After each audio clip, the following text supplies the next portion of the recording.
In this video today, we are going to demonstrate how to create and use a cosmetic thread. It is very common to use a cosmetic thread to represent a thread feature rather than actually creating the full cutout of a thread. This saves processing time, also keeps down file sizes, especially in the event if you have a lot of thread features.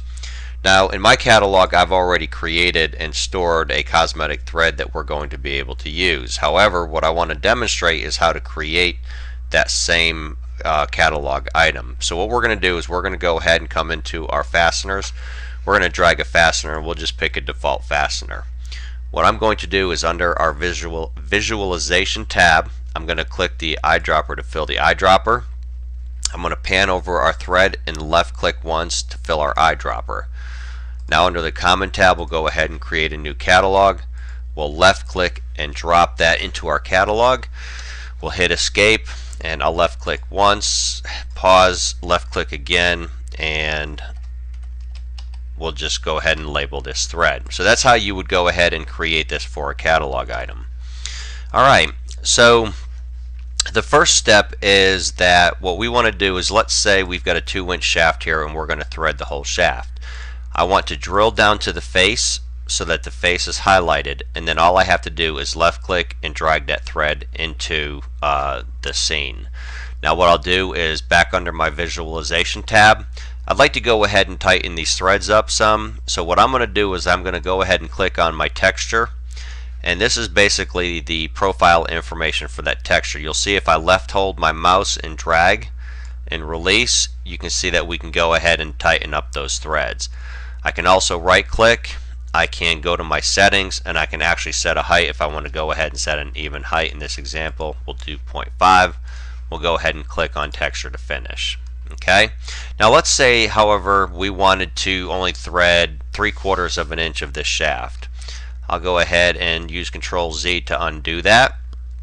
What I'm going to do is under my shapes, I'm going to go ahead and drag in another cylinder. I'm going to right hold and drag on top of the cylinder. I'm going to drop it as a part. I'm going to left click and change that to a 1/2 inch diameter. I'm going to go ahead and pull this down here, but we want to make sure that this stays above the top of our original shaft because we're going to need to be able to access that. I'm going to left click this bottom handle. We've got our function on here. We'll do plus 0.75 and enter. Now what I want to do is I want to go ahead and do a split face so that I have two separate faces for my thread feature. So what I'll do is I'll click my split face option under my feature ribbon bar. I like to use my option split by body. You can see our target is already highlighted, so I will click our target shaft. Automatically flips over to our tool, which is why we need it to be above the original shaft. I'll left click once and finish that, and what you'll see now is that we've actually split the faces only. We haven't split the shaft. If you look in our scene tree, we still have the full cylinder. We've just created two separate faces that I can highlight. I can come over to my catalog, drop on my thread. Under my visualization, we'll go to my texture. We'll just go ahead and drag that down, and we are finished.